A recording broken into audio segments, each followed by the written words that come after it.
हमेशा से लगता था एक जो ब्रांड आप बना रहे होते हैं ना, उससे ना एसोसिएटेड एक ही गाना होना चाहिए था जो आप 10 साल तक सुनते हो और आपको होता है ये है।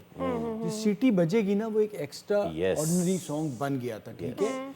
मसला सारा ये होता है कि अक्सर जगहों पे देखा गया है इदारों में कि साडा की बनेगा।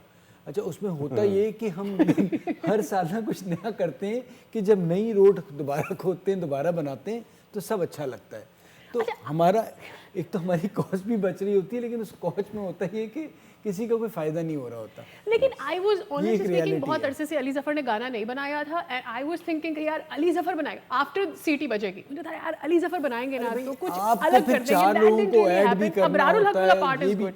सबकी ख्वाहिशात होती हैं, उसको भी लेना है, इसको भी लेना है, सारा कुछ आपने कर करा के तो अली जफर और ये सारा उस तरह हो नहीं सकता। I have one question Fawad भाई, आप इसका जवाब दें। ये मेरा एक्स देखो का क्या मतलब है? ये एक्स देखो का मतलब है कि एक्स जो है वो 10 डिनोट करता है और 10 का जो होता है what is this line means मेरा एक्स देखो? एक्स फैक्टर हो सकता है वो, it can be X factor ना। PSL is all about X factor. आप उनको फंसाना चाह रही हैं, मैं समझ रहा हूं। आपको बता रहा हूं, मुझे लगता ये है कि जबरदस्ती में ना हमें समोसे में आलू ही डलवाना होता है, हालांकि हम कीमे के साथ भी काम कर सकते हैं।